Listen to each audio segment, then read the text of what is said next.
Bapak, Ibu, saudara-saudari, dan adik-adik sekalian, selamat malam. Siapa yang tidak punya HP atau gadget? Ada? Semua sudah punya? Adik-adik yang kecil-kecil sudah punya HP atau gadget atau alat main? Oh, ada yang belum angkat tangan. Masih umur 2 tahun, 3 tahun, belum dikasih HP. Tapi yang sudah sekolah, hampir semua punya gadget. Saya cukup kaget beberapa tahun lalu, nenek saya sudah meninggal, tiba-tiba fotonya seperti menyanyi. Mungkin ada yang tahu aplikasi apa itu yang bisa membuat orang yang cuma foto tetapi bisa mengikuti nyanyian, lagu, musik. Kemudian dalam pesan Paus yang dikirim untuk Hari Komunikasi Sedunia yang ke-58 ini, Paus juga mengatakan, saya pernah terjebak atau tertipu atau bahkan videonya digunakan secara salah oleh orang-orang yang tidak bertanggung jawab. Video pidatonya diganti dengan suara yang hampir mirip dengan suara Bapak Paus, tetapi isinya yang berbeda. Mulutnya komat kamit, tetapi apa yang dikatakan tidak sesuai dengan pada saat berbicara, melainkan sudah diganti dengan narasi yang lain. Itulah sebabnya Bapak Paus memilih dalam Hari Komunikasi Sedunia yang ke-58 ini dengan judul tema Kecerdasan Artifisial dan Kebijaksanaan Hati, menuju komunikasi yang sungguh manusiawi. Dalam kehidupan kita tidak bisa melepaskan diri dari teknologi. Mau tidak mau kita harus menyesuaikan diri dengan teknologi. Bahkan anak-anak sekarang sudah menggunakan teknologi. Di mana-mana kita sudah menggunakan teknologi. Video muncul karena ada teknologi. Suara saya bisa didengarkan banyak orang karena ada teknologi. Kita bisa berkomunikasi dengan orang yang jauh dengan kita berkat adanya teknologi. Maka Paus juga mengatakan bahwa teknologi ini terutama AI atau kecerdasan artificial intelligence, begitu ya? Itu bisa menjadi peluang sekaligus menjadi tantangan untuk kita. Maka Paus mengatakan kalau hanya kita menggunakan kecerdasan artifisial ini, bahaya kalau tidak diimbangi dengan yang kedua, yakni kebijaksanaan hati. Banyak orang tertipu, banyak orang menyalahgunakan kecerdasan artifisial ini untuk hal-hal yang menguntungkan dirinya sendiri atau kelompoknya saja. Maka bahaya kalau tidak diimbangi dengan kebijaksanaan hati. Karena banyak orang menggunakan itu untuk memeras orang lain, untuk memperdaya manusia-manusia lain. Maka Paus mengatakan kita hendaknya menggunakan itu untuk menuju komunikasi yang makin manusiawi. Sedangkan anak-anak yang absen di kampus sekarang sudah pakai absensi sudah absen online ya. Kadang-kadang dulu waktu absen manual ada yang titip absen. Sekarang absen online masih ada juga yang bisa tidak hadir tetapi mengabsen, entah bagaimana caranya supaya hadir, ada tanda tangannya padahal tidak ikut kuliah. Maka kalau saya mengajar sekarang tetap saya yang absen supaya tidak bohong-bohong lagi, ketahuan siapa yang tidak ikut kuliah.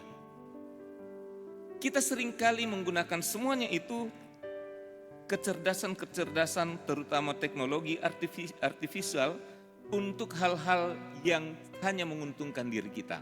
Maka hati-hati sekali lagi, kalau tidak ada kebijaksanaan hati bisa menjadi perusak atau tantangan bagi kita, bukan peluang yang baik, tetapi justru bisa merusak diri kita, merusak orang lain. Apa itu kebijaksanaan hati? Orang bijaksana itu artinya orang yang tahu mana yang baik, mana yang buruk. Dan Tuhan sebenarnya sudah memberikan kita, manusia ini, akal budi. Maka manusia itu disebut sebagai citra Allah. Karena kita diberikan akal budi. Apa fungsi akal budi? Bukan sekedar supaya kita berpikir, bukan. Tetapi fungsi akal budi pertama-tama supaya kita tahu mana yang baik, mana yang buruk. Mana yang benar, mana yang jahat. Sehingga kita sudah tahu membedakan baik dan buruk.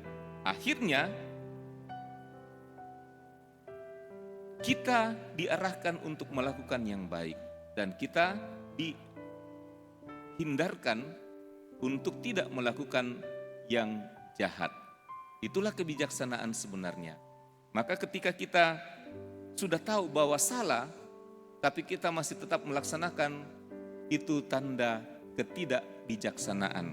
Tetapi orang yang tahu membedakan mana yang baik dan mana yang buruk akhirnya bisa melakukan yang baik, menghindari yang jahat, itulah yang dikatakan bijaksana.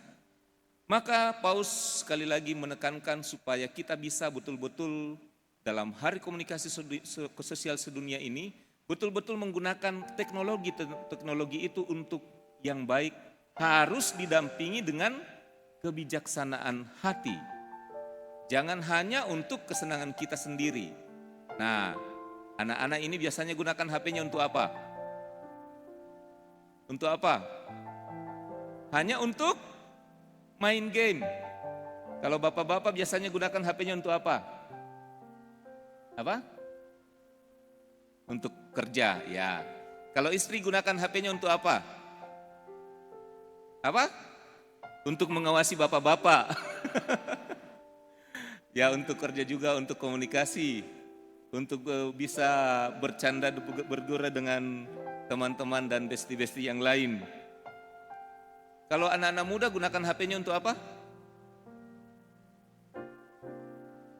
Nah, Paus mau menekankan kepada kita, jangan hanya terjebak pada kecerdasan artifisial. Yang gampang sekarang orang kalau mau membuat skripsi, bahkan skripsi atau makalah, tinggal cari kata kunci di Google dan ada banyak aplikasi, tinggal bikin langsung dibuatkan makalah, kumpul. Sayangnya kadang-kadang mahasiswa tidak tahu bahwa dosennya juga pintar.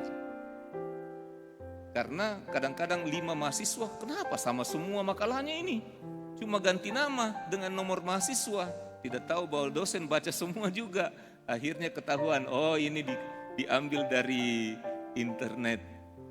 Karena kita tidak sertakan kebijaksanaan hati. Oleh karena itu, sebenarnya Paus sekali lagi menekankan di hari komunikasi sedunia ini, supaya kita betul-betul menggunakan diri kita, alat yang ada pada diri kita untuk hal-hal yang membantu orang lain. Maka komunikasi itu sebenarnya terdiri dari 2 kata, yaitu komunikasi dari 2 kata, yaitu komuni dan kasih. Komuni artinya persatuan, kesatuan. Maka kalau kita menyambut komuni, itu artinya kita bersatu dengan Tuhan. Komunion, persatuan. Kasih artinya lebih pada hubungan yang baik, cinta kasih. Maka orang juga biasa gabung kata cinta dengan kasih. Maka komunikasi sebenarnya mau mengajak kita untuk bisa bersatu dengan orang lain. Bukan supaya berpisah dengan orang lain. Maka biasanya kalau ada masalah dalam keluarga, apa yang biasanya menjadi kata kunci untuk menyelesaikan masalah? 1 kata, yaitu komunikasi. Bangunlah komunikasi. Kalau ada konseling biasanya kita akan dikatakan, bangunlah komunikasi yang baik. Karena memang komunikasi artinya kita dari hati, perasaan sayang, menyatukan dengan diri orang supaya bisa baikan, bersatu, hidup dalam komunio.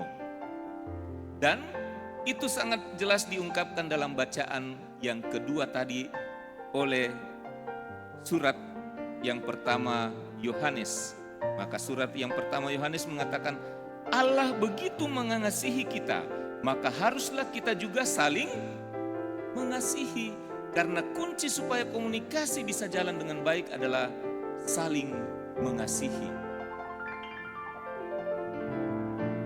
Kadang-kadang dalam kehidupan kita, meskipun ya kita berupaya membangun komunikasi, berbicara dengan baik, seringkali juga masih ada pertengkaran, masih ada kesalahpahaman, masih ada hal-hal yang mengganjal di hati.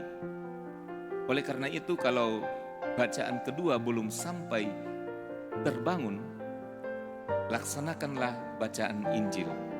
Dalam bacaan Injil, Tuhan Yesus membuat komunikasi yang baik dengan cara,